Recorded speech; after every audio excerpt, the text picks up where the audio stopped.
So question, EC Limited produces and sells the following two products throughout the year in a constant mix. That's very important.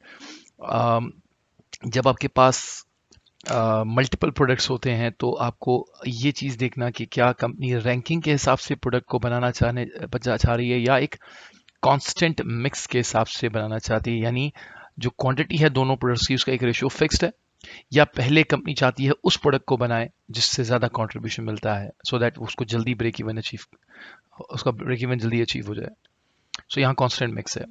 And variable cost दी हुई है पर dollar of sales, यानी अगर $1 की sales तो उसमें से $0.45 आपका वेरिएबल कॉस्ट होगी, विच मीन्स 45% वेरिएबल कॉस्ट है. 55% इसका मतलब कंट्रीब्यूशन मार्जिन है, CS रेशो है.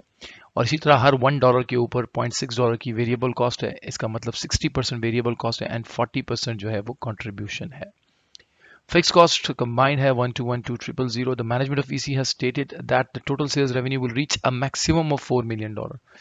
So $4 million की total sales होंगी and is generated by the two products in the following proportion, 70% and 30%. अब remember एक बात याद रखिए, यूजुअली जो मिक्स होता है, कांस्टेंट मिक्स या जो भी मिक्स होता है वो यूनिट्स के एतबार से होता है, यानी यूनिट्स कितने कितने परसेंट होने चाहिए. बट यहाँ पूरे सवाल में अगर आप देखो तो यूनिट्स का जिक्र नहीं है.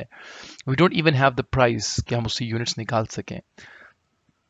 तो इसमें जो रेशो दिया हुआ है 70-30 वो भी यूनिट्स के एतबार से नहीं दिया हुआ, वो रेवेन्यू के एतबार से दिया हुआ है कि रेवेन्यू जो है दैट शुड बी 70-30. तो जो भी प्रोडक्ट से रेवेन्यू जनरेट होगा वो 70-30 के रेशो में होगा. हमें क्या निकालना है, break even sales revenue. And you know that break even sales revenue का जो फॉर्मूला है वो है, अगर आपको ब्रेक इवन सेल्स रेवेन्यू निकालना है तो उसका फॉर्मूला होता है द टोटल फिक्स कॉस्ट, क्योंकि इसको आपको कवर करनी है तभी ब्रेक इवन होगा, डिवाइडेड बाय CS रेशो. और जब कंबाइंड प्रोडक्ट होता है तो जो CS रेशो होगा वो वेटेड एवरेज CS रेशो होगा. और यहाँ पर चूंकि दो प्रोडक्ट्स हैं और कांस्टेंट मिक्स है तो हमें CS रेशो वेटेड एवरेज निकालना पड़ेगा. So we have two products, product X, product Y, and according to the question दोनों का जो CS रेशोज हैं वो दिए हुए हैं. आपको पता है वो कितने दिए हुए हैं,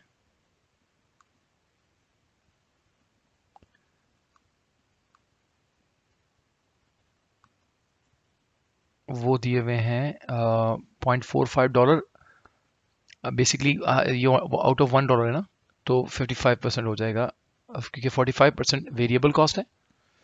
अगर आप क्वेश्चन देखें तो वो कह रहा है कि हर $1 वेरिएबल कॉस्ट पर डॉलर ऑफ सेल्स, यानी ये $1 की सेल्स अगर आप करते हो तो $0.45 का की वेरिएबल कॉस्ट होगी. तो अगर $1 में से 0.45 वेरिएबल कॉस्ट है तो बाकी 0.55 जो है वो आपका कंट्रीब्यूशन है. So your contribution to sales ratio of this product will be 55% और उस वाले का होगा 40%. और अच्छा, अब अगर हम इसका वेटेड एवरेज निकालना चाहें तो हम कैसे निकाल सकते हैं, ज़रा वो देख लीजिएगा. सपोज करें हमारा टोटल रेवेन्यू जो है वो $100 है. अगर हम सपोज करें दोनों प्रोडक्ट्स का मिलाकर रेवेन्यू कितना है, $100 है.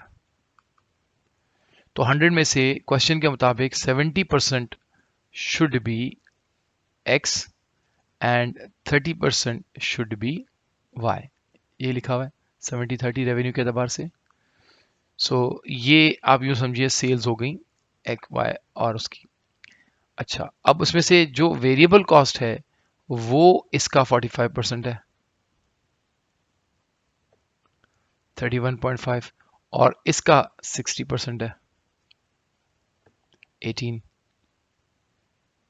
तो टोटल वेरिएबल कॉस्ट जो है वो हो जाएगी 49.5. तो अगर आप 49.5 100 में से क्या करें, माइनस करें तो दोनों का मिलाकर कंट्रीब्यूशन आ जाएगा आउट ऑफ $100. यानी $100 में से अगर वेरिएबल कॉस्ट 49.5 है तो ओवरऑल 50.5 है. तो अगर मुझे इसको CS रेशो में कन्वर्ट करना है, एवरेज CS रेशो में, चूंकि ये दोनों का कंट्रीब्यूशन है और ये दोनों की सेल्स हैं, तो दोनों का कंट्रीब्यूशन दोनों की सेल्स से जब हम डिवाइड करेंगे तो हमें पता चल जाएगा कि परसेंटेज में हमारे पास कितना सी एस रेशो बनता है। तो सी एस रेशो 50.5 है, and this C S ratio is actually called weighted average C S ratio. Sir weighted average कैसे है? वेटेड एवरेज इस तरह है कि हमने दोनों प्रोडक्ट लिए, दोनों की वेरिएबल कॉस्ट उठाई, दोनों की वेरिएबल कॉस्ट को ऐड किया, तो टोटल वेरिएबल कॉस्ट आ गई। टोटल सेल्स है 100, उसमें से वेरिएबल कॉस्ट है 49.5 और टोटल कंट्रीब्यूशन है 50.5। अब ये 50.5 को जब हम 100 से डिवाइड करेंगे तो हमारे पास सी एस रेशो आ जाएगा, जो कि ना एक्स का होगा ना वाई का होगा, बल्कि दोनों का कंबाइंड होगा, इसलिए इसको वेटेड एवरेज कहेंगे। अब ब्रेक इवन रेवेन्यू निकालना है, तो ब्रेक इवन रेवेन्यू के लिए आपका फॉर्मूला मैंने ऊपर लिखा हुआ है। It's the total fix cost which is 1212000 divided by 50.5%, so it is going to be $2,400,000. सो अगर आप ब्रेक इवन अचीव करना चाहते हैं तो आपके पास 2,400,000 है, और इसको प्रूफ भी कर सकते हैं। हम प्रूफ ऐसे करेंगे कि अगर इसमें से हम देखना चाहें एक्स का रेवेन्यू कितना है, तो चूंकि हमारा जो रेशियो प्रोपोर्शन है वो है ही रेवेन्यू बेस्ड 70-30, तो हम इसका रेवेन्यू का 70% लेंगे तो एक्स का रेवेन्यू आ जाएगा, और इसका 30% लेंगे तो वाई का रेवेन्यू आ जाएगा। ये दोनों का रेवेन्यू आ गया। फिर सवाल के मुताबिक आपको पता है कि 0.45 यानी 45% वेरिएबल कॉस्ट है एक्स की, तो 55% इसका मतलब कंट्रीब्यूशन होगा। तो 1680000 में से 55% अगर कंट्रीब्यूशन होगा तो टोटल कंट्रीब्यूशन जो एक्स से मिलेगा वो 924,000 होगा, और इससे मिलना है 60% इसकी वेरिएबल कॉस्ट है, 40% मिलेगा। और अगर इन दोनों को क्या कर दिया जाए, ऐड कर दिया जाए, तो this must be equal to your total fix cost. अगर ये ब्रेक इवन है तो 1212000, yes, that's equal to fixed cost 1212। तो हम अगर ये इतना रेवेन्यू टोटल जनरेट कर लें जिसमें से 1680000 x और बाकी 720,000 y, तो हमें इतना कंट्रीब्यूशन मिलेगा, एंड ये total contribution is equal to your fix cost, so that means it will be a break even.